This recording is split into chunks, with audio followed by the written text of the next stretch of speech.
और बढ़ते हैं आगे, रुक करेंगे दूसरी इस वक्त की बड़ी खबर का। आपको बता दें कि पीएम मोदी और सीएम योगी के बीच मुलाकात का सिलसिला जारी है। 15 मिनट से जारी है मोदी और योगी की ये मुलाकात। काफी अहम ये मुलाकात मानी जा रही है। पीएम आवास पर योगी की पीएम से मुलाकात जारी है। दरअसल 2022 के जो चुनाव होने हैं उत्तर प्रदेश में, उन चुनाव के लिहाज से फेर की संभावना जताई जा रही है। मंत्रिमंडल में फेरबदल की बात बताई जा रही है। लेकिन अब देखना होगा कि जब ये मुलाकात हो रही है तो इस मुलाकात के बाद आखिर क्या बात होगी, ये सबसे बड़ा सवाल है। तो मोदी योगी की मुलाकात लगातार जारी है। दिल्ली में मौजूद है उत्तर प्रदेश के मुख्यमंत्री योगी आदित्यनाथ। लेकिन सबसे बड़ा सवाल यही कि आखिर इस मुलाकात में बात क्या होगी। इसके अलावा योगी शाह की भी मीटिंग हुई है। यूपी की फाइनल सेटिंग की बात यहां पर कही जा रही है कि शायद इस मुलाकात के जरिए यूपी की आगे की रणनीति पर चर्चा होगी और किस दिशा निर्देश के साथ आगे बढ़ा जाएगा यूपी की सियासत में, इस पर बीजेपी विचार विमर्श कर रही है। क्योंकि बीजेपी ने अभी से इलेक्शन की तैयारी शुरू कर दी है। उसी के मद्देनजर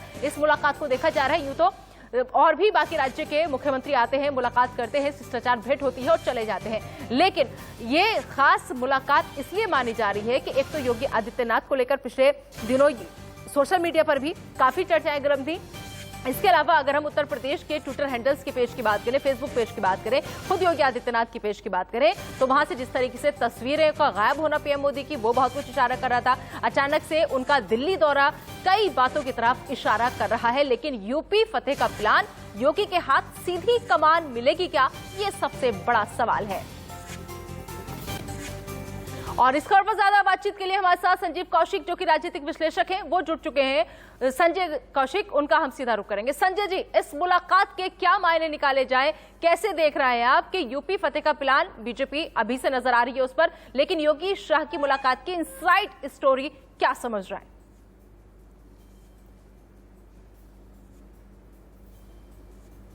और हम और आप भी समझने में सक्षम है कि सब कुछ ठीक ठाक नहीं है। कि मुख्य आला कमान की बात करें और यूपी के मुख्यमंत्री की बात करें, दोनों के बीच में आज की मीटिंग में क्या ये कोई सुलह होगी या सीज फायर की बात होगी, तनातनी लगातार हम लोग देखते चले आ रहे हैं। और यह भी देख रहे हैं कि जिस तरह से AK शर्मा को यहाँ से ताजपोशी के लिए भेजा गया था, उनसे योगी जी ने कोई उनको तवज्जो नहीं दी, कोई जगह तक नहीं दी। यहाँ तक कि 3 दिनों तक वो गेस्ट हाउस भी, कहीं उनको घर भी अलॉट नहीं किया गया। तो इन परिस्थितियों में ये तनातनी निश्चित रूप से लोगों के बीच में भी है। जिस तरह से जितिन प्रसाद को लाया गया, पार्टी में लाया गया, यह कहते हुए या यह सोचते हुए कि सब कुछ ठीक हो जाएगा। एक मैसेज यह भी गया कि ब्राह्मणों को साधने की कोशिश की जा रही है। जाहिर सी बात है कि ब्राह्मणों की नाराजगी थी, पार्टी यह मानती है। तो यह भी सही है कि क्या जितिन प्रसाद आएंगे तो सारी स्थितियां बेहतर हो जाएंगी पहले से, ये भी लाख टके का प्रश्न है।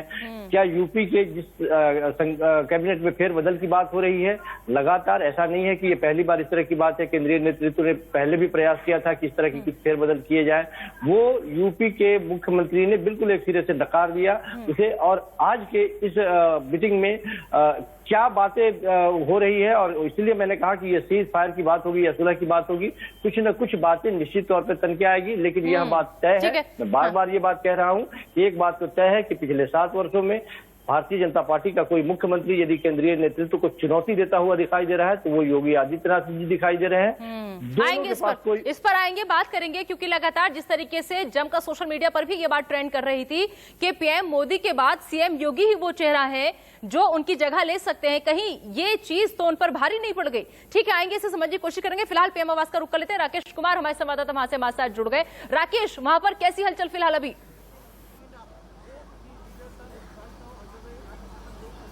देखिए, प्रधानमंत्री नरेंद्र मोदी से उत्तर प्रदेश के मुख्यमंत्री योगी आदित्यनाथ की मुलाकात लगातार जारी है। और जहां तक प्रधानमंत्री से मुलाकात की बात है तो प्रधानमंत्री द्वारा एक दिशा निर्देश दिया जाएगा कि आखिरकार सरकार, उत्तर प्रदेश सरकार आने वाले 6 माह या 1 साल के लिए क्या कार्रवाई करेगी, चाहे कोरोना हो, चाहे अर्थव्यवस्था हो, साथ ही साथ विकास के किस तरह से पैमाना होगा, ये तमाम तरह हैं।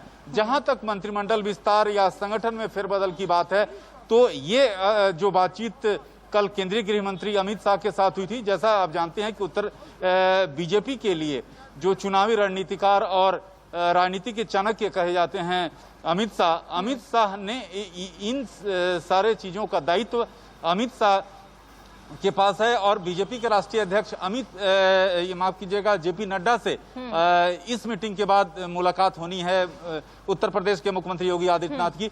तो वहां पर दशा और दिशा दी जाएगी। लेकिन जहां तक प्रधानमंत्री के साथ मुलाकात है, प्रधानमंत्री जरूर ये फीडबैक लेंगे, लेकिन कोरोना चाहे विकास का जो आने वाले समय में क्या मॉडल होगा, केंद्र सरकार की जो नीतियां हैं उसे किस तरह से जनता के बीच पहुंचाना है, तमाम ऐसे मुद्दे हैं जिस पर प्रधानमंत्री अपना दिशा निर्देश देंगे।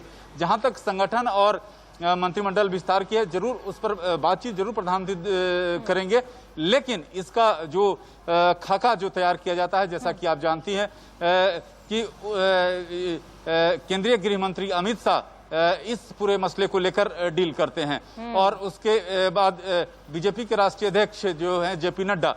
तो ये तमाम मुद्दे हैं जिससे जो है प्रधानमंत्री के साथ बैठक जो चल रही है उत्तर प्रदेश के मुख्यमंत्री की, ये बैठक काफी अहम है उत्तर प्रदेश के दृष्टिकोण से। बिल्कुल ठीक है। राकेश, आप हमारे साथ बने रहिए, हमारे साथ संजीव कौशिक साहब भी जुड़े हुए हैं, लेकिन उससे पहले आइए आपको हम बता देते हैं कि आखिर यूपी की सियासी हलचल पर कांग्रेस और लेफ्ट की भी नजर है। क्या कहना है कांग्रेस और लेफ्ट का, ये भी सुनना जरूरी है।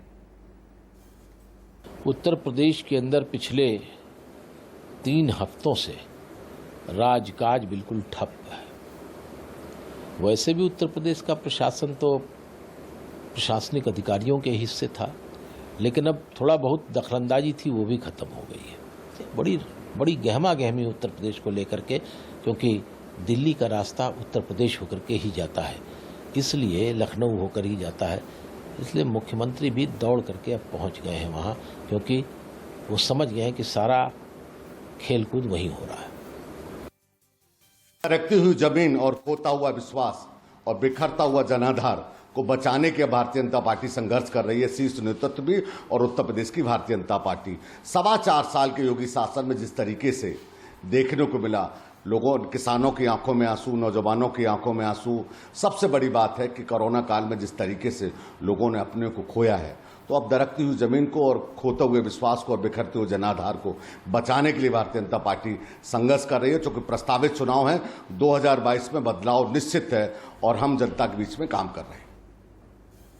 तो लगातार हमारे साथ हमारे संवाददाता राकेश भी बने हुए हैं पेमावासी, इनके अलावा संजीव कौशिक साहब जो कि राजनीतिक विश्लेषक है वो हमारे साथ बने हुए हैं। संजीव जी, मैं एक बार फिर आपका रुख करना चाहूंगी और एक चीज समझना चाहूंगी, जिस तरीके से हमने अभी जिक्र किया कि किस तरीके से वो उन्हें बाकायदा स्टार प्रचारक बना करके बीजेपी ने हर राज्य में पेश किया, उत्तर प्रदेश में क्या हाल है उस पर नजर न रखकर वो सीधा बंगाल पहुंच जाते हैं, वहां पर जाकर चुनाव प्रचार करते हैं।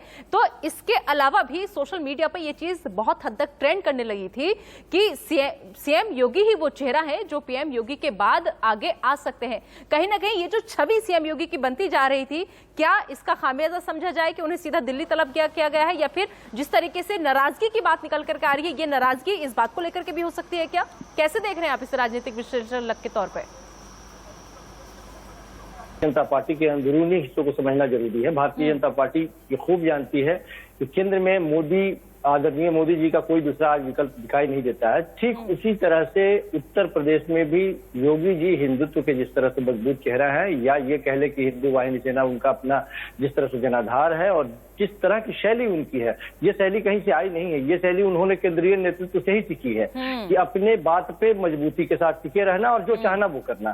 तो इस तरह की नीतियों को वो चाहते हैं कि आगे भी बरकरार रखा जाए। लेकिन जिस तरह से राजनीतिक हलकों में ये चर्चा थी कि आने वाले दिनों में मोदी जी के जगह पर यदि कोई चेहरा दिखाई दे रहा है बैठता हुआ, तो आदरणीय योगी जी का चेहरा बैठता हुआ दिखाई दे रहा है। केंद्रीय नेतृत्व के साथ साथ बहुत सारे लोगों के लिए परेशानी का ये कारण है। भविष्य की बात मैं नहीं जानता, लेकिन एक बात तो तय है कि इनके अपने दुश्मन अपने ही पार्टी में हैं, और इसी के वजह से एक तरह से उनके पर को कतरने का प्रयास किया गया। जिस तरह से बीएल संतोष गए वहां पे, या ए.के. शर्मा को जिस तरह से वहां प्रस्थापित करने की कोशिश की गई, लगातार वो समझ रहे थे कि इसके मायने क्या है। योगी जी ने उनको कोई अहमियत नहीं दी, तवज्जो नहीं दी। नतीजा ये हुआ कि उनको दिल्ली तलब किया गया, और दिल्ली आने के बाद में जो ये कहा जा रहा है अमित शाह जी से मुलाकात की यदि बात हो रही है, तो हम भी जानते हैं और आप भी जानते हैं कि लंबे अरसे तक अमित शाह जी के साथ योगी जी का आमना सामना नहीं हुआ था। बहुत दिनों के बाद में ये मुलाकात हो रही है, बात हो रही है, और ये जो बार बार बताने का प्रयास किया जा रहा है कि एक सामान्य औपचारिक रूप से आने वाले चुनाव की एक रणनीति है, या कोरोना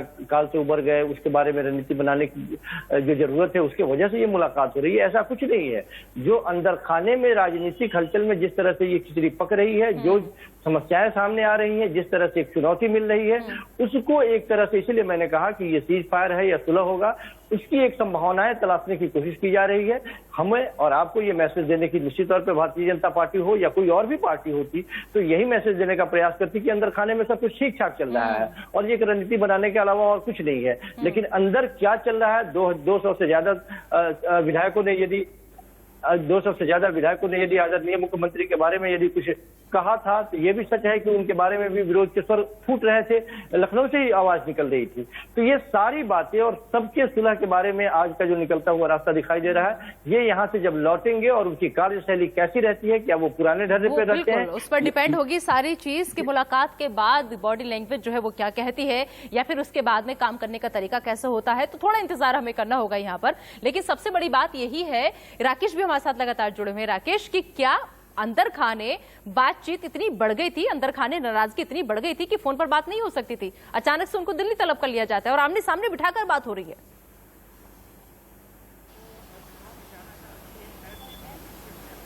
देखिए, जहां तक दिल्ली बुलाए जाने की बात है तो आप साफ तौर पर कहें तो ये पिछले कई दिनों से जो बीजेपी की रणनीति लगातार उत्तर प्रदेश विधानसभा चुनाव को लेकर बैठकों का दौर लगातार जारी था। जिस तरह से आपने देखा कि संगठन महामंत्री जो है लखनऊ पहुंचते हैं, बीएल संतोष, वहीं पर जहां योगी सरकार के मंत्रियों के साथ साथ योगी से खुद जो है वह बैठक करते हैं और तमाम जो फीडबैक विधायकों से लेते हैं और उस फीडबैक को केंद्रीय नेतृत्व के साथ शेयर किया जाता है। तो ये जिस तरह से पंचायत चुनाव के बाद जो पार्टी का प्रदर्शन रहा, कहीं न कहीं केंद्रीय नेतृत्व को ये लग रहा था कि जिस तरह से प्रदर्शन होना चाहिए था, आखिरकार पार्टी उस तर्ज पर प्रदर्शन नहीं कर पाए। और ऐसी स्थिति में क्योंकि विधानसभा चुनाव 1 साल से भी कम समय है, तो किस तरह से अगर पार्टी इस तरह से प्रदर्शन पंचायत चुनाव में करती है तो ये ठीक नहीं होगा। और इसी को लेकर तमाम फीडबैक लिए गए और फीडबैक के बाद योगी आदित्यनाथ से दिल्ली बुलाया गया कि आखिरकार किस तरह से जो आने वाले समय में चाहे कोरोना की बात हो, पार्टी संगठन और जो विधायक जो राय ली गई है और सभी लोगों को साथ लेकर चलने की बात, ये तमाम ऐसे बिंदु हैं जिस पर जो पार्टी के शीर्ष नेतृत्व है योगी आदित्यनाथ को अपना दिशा निर्देश देगी। ठीक है राकेश, आप हमारे साथ बने रहिए। पल-पल की अपडेट वहां से हलचल से जुड़ी हर खबर आपसे हम लेते रहेंगे। हमारे साथ संजीव कौशिक जी भी जुड़े हुए हैं। फिलहाल एक नजर इस वक्त की हेडलाइंस पर डाल लेते हैं। बड़ी खबर पर नजर लगातार बनी हुई है।